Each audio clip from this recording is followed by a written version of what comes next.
salbaaji ma bituurratti dhiinni keessa gijaniin dhaabate. Mee Muniira Rabbii jedhiiti uffatuma Itoophiyaarraa biyya Arabaarraa guuranii galan. Itoophiyaa keessa namni lukaan jalaa kaasu ni jira. Lukaan namni kaasu. Tokkoffaa uffanni biyya ambaa kun dirqama miicuutu mirga miicitee booda tokkosuu qabda. Kabiyya akkasitti dhagaa irratti harkaan tumanii miicanii maashiniin hin jiru akkasitti harkaan tumanii miicanii wanni godhan tokko hin jiru. Hindi juddattee Muniiraan harkaan naa qabdu. Meeshaan elektirooniksiidhaa isin biyya alaarraa guurtan kun ifaan biyya keenyaa paaworii guddaa akkasii hin qabu. Wallee eesta shuwaarii mataa bitee galeeni mataan filachuu dadhaba. Meeshaan asii paaworii qaba ka biyya keenyaati walitti dhufu. Assalamu alaikum warahmatullahi wabarakatuh. Kabajamtoota fi jaallatamtoota daawwattoota hordoftoota welcome shamarran keessanuu alaaf biyya keessatti akka guddaa amantii kutaa gandafanii warroonni jalqaba irraa hanga ammaan hordofaa turtan hedduu galatoomaa laayikii kutaa Oda video kiyosin tole warroonni haaraa dhuftanii welcome manyaa dhuganii kan dhuftan isin jedhee jira Noora isin jedhee jira dhuftanii kan kiyosin tole jabeessa maatiin videoon kee karraa waa'ee haadha faatee fi waa'ee Muniirati akkuma jalqaba irra dhageessan kana haati faaxetti fi Muniiraan akkuma beekamu gara biyya galtee amma ta'e geettee jirti warri biyya teenya haadha meeqa roota jechuun warri biyya keenya jiru kuni namni haadha meeqa barsiisaan jiru gaafa ati biyya ambaa jirtu iddoo teenya intala teenya siyaanne siidee bonne siidaan gaafa ati biyya galtee ji'a takka teesse hin deemtu turtee bar warra qabdee haadhati jira bakka ati deemtuuni ammallee haadhetti karaa biraasii barbaada sigatee ma gattaa isa dhabdee dhufte laffaatee dhufte biitti namaa siif dhiyaa soqaa takka banadhu asitti hafuura baafadhu dhali ilmoon dhali akkoon mootee akkoo ta'uu barbaadna namni siif juu lubbu lakkeetti oromoon lubbuun abbaa malee adeeran qabdu jaa lubbuu teetii sumaatu raamasuudha yoo ati fi yaadne namni sirra si yaadu jiru lubbuu teetiif yaada haadhati yaannaa yaada abbaan yaannaa yaada obboleessa yaannaa yaada jettee lubbuu ati yaanneef namni biraa kasi yaadu jiru lubbuu siituu tuuttee lubbuu teetiif ati yaaduu fi qabda lubbuu teetiif maatii ofii galee hin ilaalin takka meeshaa hin bitatin jiraatullee ni mala jechuu akkanaa kunillee kanaafuu uffata hin bitinaa maallaqa keessan dhiiga keessan xuruurtanii fiddanii lafatti gadi naqinaa jetti haati faadha jechi ishii dhugaadha wallahi jechi ishiin jette kun dhugaadha isiniin jedha obboleeyyan kiyya keessumaayyuu nuti amma muuxannoo nuuf ta'ee jira ka taree ka dhufurraa ammoo gorsa fudhannaa jechuun amma achiif barumsa nu ta'a maaliifi arginee jirra waan isin jettu kana uffata binne galle arginee jirra jechuudha dhugaa isiiti haati faate Muniirallee wanni isin jettu kun dhugaa isiiti biyya keenya yoo turtanii galtanii maatii ilaaltanii deemtan namni ilmootii ati taa'ii ga'ee dalaydee si gahaa namni isin jedhu jiru aboo jireenyi qaalee hin galin aboo jireenyi qaaleedha hin galin nama isin jedhu malee deemii dalagadhu ka biyya jiru iyyuu biyya boof gara dhabe ati kana man goota galta nama isin jedhu malee nama na oolchii na gargaari isin jedhu malee namni ati hin gabii ormaa keessaa galii bultii godhadhu ilmoo godhadhu nuuf jira namni jedhu hin jiru nama faayidaaf nu deemi biyya arbaa nu jira jedhu malee uffatallee akkuma haati faate jette kana uffata meeqa baasii itti baasnee kiiloo itti kafallee boolarraa feenee galchinee uffata meeqa namaa kenninee nama biratti kiiloo dhabe dhugaa isiiti haati faate waan qabatamaan itti geenne jechuudha meeshaa nama isin jettu kun illee dhugaadha meeshaa hedduu binne maashina adda binne mabraatii biyya keenyaa kaasuu didee akkana dacha'ee saaxinii ta'a jechuudha dhugaa isiiti jechaati faadha jette kun dhugaa isiiti keessumaafuu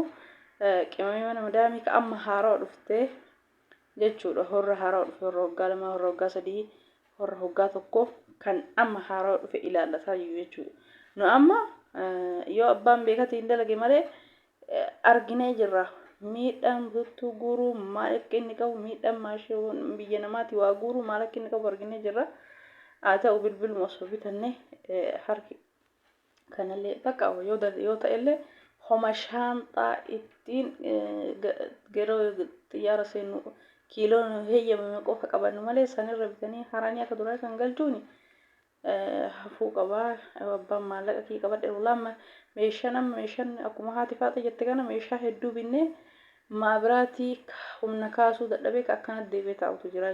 Meeshaan taa'u kun tokkoon isaa hanga salbaajiin ga'utti maallaqa qabee ta'a. Maallaqa malee arabni illee duraan sixootaa namaa bitti, sixootaa namaa kenniiti yoo namni galu meeshaa shaantaa waan barbaachisu namaa bitti. Amma hin jiru arabnu siin bittu ganzaba keetiin bitatteetiniin ebaluu kiyya jetta.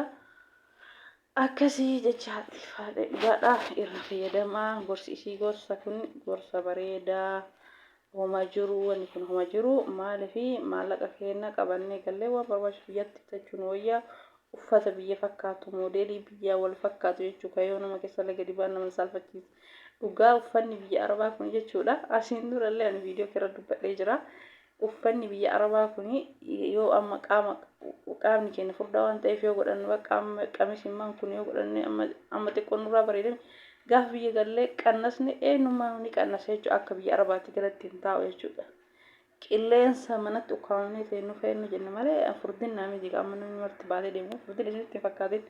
Furdina jechuun kan qaama jismii sii ta'e yoomuu hin jijjiiramne jechuudha. Si hordoftoota kiyyaa jechi haati faatee jettee jecha dhugaadha. Kanaafuu amma gizeen kan namni nama gorsuyyuu miti.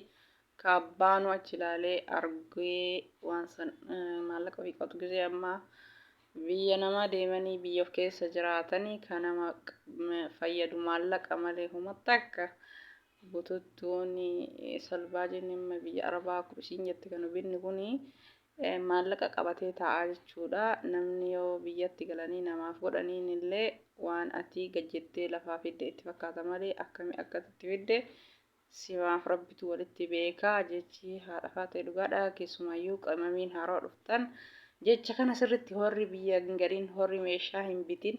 Kabittan silaa bittanii waan gootan hin qabdanii hagana dura bituuf yaaddan akkam binne meeshaa akkan gurre ebaluu kiyya maalii kiyya maarree kiyyallee kanallee kanatu duraayyuu nu miidheechu biyya yoo galle ebaluu maal kennina ebaluu maal goona galatan qabu yoo baasii bilaashaa taate malee maaliifi namni uffata biraandii biyya keessaa moodeelii biyya keessaa uffata malee kanu galluun kana wayyuu ittiin fakkaatu jechuudha. Kanaafi maallaqa keenya qabannee yoo dandeenye maallaqa kennuufi yoo dadhabne dirqama hin qabnu.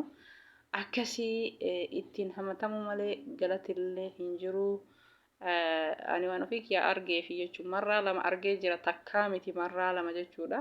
Maaliifi namni akkana amma nama gorsuullee hin jiru jechuudha. Waa'ee kana amma jechuudha. Amma nama baay'ee nama gorsa. Anuuyyuu nama gorsa amma. Maaliifi waan na mudate waan argeef anuu nama gorsa. Namnummaan tokkochi eebaluu kiyya biraatti biyya namaatti gubattee dhufte galatoomii namni siin jedhullee hin jiru. Kan ittiin si hamatu malee. Wama ati maallaqa keetiin nama goote kana faallaa ittiin hamatamtaa jechuudha. Maaliifi maaseta ittiin fudhachuu malee bu'aan takka hin jiru uffata asii bitanii namaa galuunifi amma faashinni akkasii hafee jira. Faashinni amma akka maallaqa ofii qabatan malee waan das nama jedhe galanii ofii ilaalanii biyyatti bitachuudha. Asii amma akka maallaqa akka ajaa'ibaatti jabeessa. Maaliif bututtuu waan barbaachisu meeshaa binnee galee maallaqa hin qabaatin namni nama barbaadu hin jiru jechuudha. Maallaqa sanii yoo biyya galee nutti hin tolin illee deebi'uu dandeenya jechuudha. Maallaqni hin jiraatin biyyumaayyoo ammas deebi'uun akka duraanii sanii miti ni jabaata. Kanaafuu faaxeen haarawaan kan biyya hin galin jechuudha. Gorsa guddaa irraa fudhattanii baay'ee.